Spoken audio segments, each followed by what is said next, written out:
इन दिनों ऐसा कुछ देखने को मिल रहा है जो हमने पहले कभी ना तो देखा था ना कभी सोचा था। एक व्यक्ति ने एक टिप्पणी की। अब वो टिप्पणी 1.5 महीने बाद उस नेता के जो समर्थक कह लो या गुंडे कह लो, दोनों में से कुछ भी कह सकते हो, उन्होंने सुनी और वो उसके स्टूडियो में तोड़फोड़ करने चले गए। काफ़ी तोड़फोड़ की और समर्थकों ने उसके खिलाफ कई जगह पे केस भी दर्ज करा दिए हैरेसमेंट करने के लिए।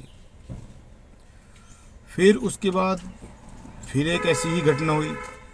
एक व्यक्ति ने कुछ बोला तो वही समर्थक, दूसरे समर्थक उसको मारने पहुंचे, उसको धमकाने पहुंचे कि आपने ऐसे कैसे बोल दिया। भाई ये लोग जो हैं, जो भी कर रहे हैं, मैं एक बात पूछना चाहता हूँ। जैसे ही किसी नेता के बारे में कुछ भी बोला जाता है तो समर्थक या गुंडे पहुंच जाते हैं कुछ भी कहने। अब मैं इन चीज़ों से कोई वास्ता नहीं रखता हूँ, मैं तो सिर्फ एक बात कहना चाहता हूँ कि दिल्ली में, दिल्ली क्या पूरे इंडिया में ही टैक्सी चालक बहुत दुखी हैं। उनको उनका वाजिब किराया नहीं मिल रहा है।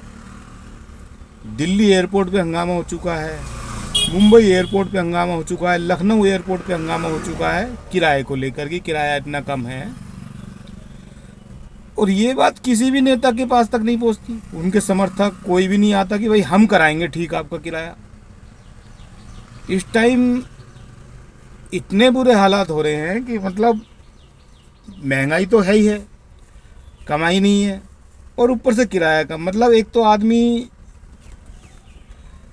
कमाने की जद्दोजहद में जुटा हुआ है और उस जद्दोजहद में आदमी डिप्रेशन में और जा रहा है कि जब वो किराया देखता है तो लोग शाम को कमाते खुश होते हैं, लेकिन वो किराया अपना कमाई देखते हैं शाम को तो बहुत दुखी होते हैं कि यार 12 घंटे काम किया इतनी कमाई, 14 घंटे काम किया इतनी कमाई। क्योंकि इस कमाई में खर्चा इतना हो रहा है कि दो पैसे बच नहीं रहे हैं।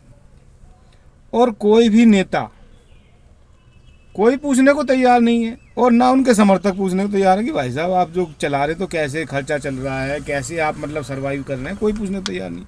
और अभी किसी नेता के बारे में बोल दिया जाए तो सब पहुंच जाते हैं त्वरित कार्रवाई। भाई मैं तो सिर्फ यही कहना चाहूँगा नेता से, दिल्ली में रहते तो रेखा जी सीएम हैं तो उनसे भी यही कहना चाहूँगा कि दिल्ली के ऑटो टैक्सी चालक जो हैं बहुत दुखी हैं और सरवाइव करना मुश्किल हो रहा है, 2 पैसे बचाने मुश्किल हो रहे हैं। और ये तो सिर्फ एक ही समस्या है और दुनिया भर की समस्याएं उनके आड़े आई हुई हैं कि साउथ दिल्ली में बंदा रहने वाला है और उसको गाड़ी पास करानी तो वो कहाँ जाएगा?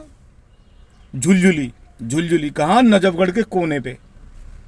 तो भाई ये जो पासिंग की जो अथॉरिटी है क्या एक ही है? ये पूरे दिल्ली में एक ही अथॉरिटी पासिंग की वहाँ पे बना दी झुलझुली, 50 किलोमीटर दूर बना दी है, वो कोने में जंगल में बसा दिया है वहाँ। इसको आप जो है पासिंग के लिए 4 जोन में बांटिए और पासिंग के लिए अथॉरिटी जो है ये 4 जोन में 4 अथॉरिटी पासिंग के लिए बननी चाहिए। ये मेरा मानना है, ऐसा मेरा कहना है।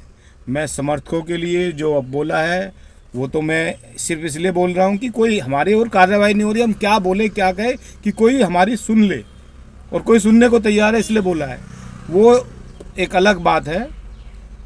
मेरा वहाँ पे बोलने का तात्पर्य सिर्फ इतना है कि भाई अगर वहाँ सुन रहे हो तो कोई आओ और इन टैक्सी चालकों का भी भला करो, बड़ी मेहरबानी होगी। जैसे आप वहाँ जाते हैं अपने नेता के लिए, अब नेता से बोलिए कि भाई ये ऑटो टैक्सी चालक जो हैं बड़े परेशान हो रहे हैं, इनके किराए को सही किया जाए, वाजिब किया जाए। 9 रुपये किलोमीटर में मतलब गाड़ी चल रही है एसी में, कैसे कमाई होगी भाई, कैसे खर्चा चलेगा? ऐसे ही आप मतलब तीसरे नंबर की इकोनॉमी बना दोगे देश को। बाकी जो नीचे के लोग हैं वो मतलब तिल तिल करके मरते रहेंगे।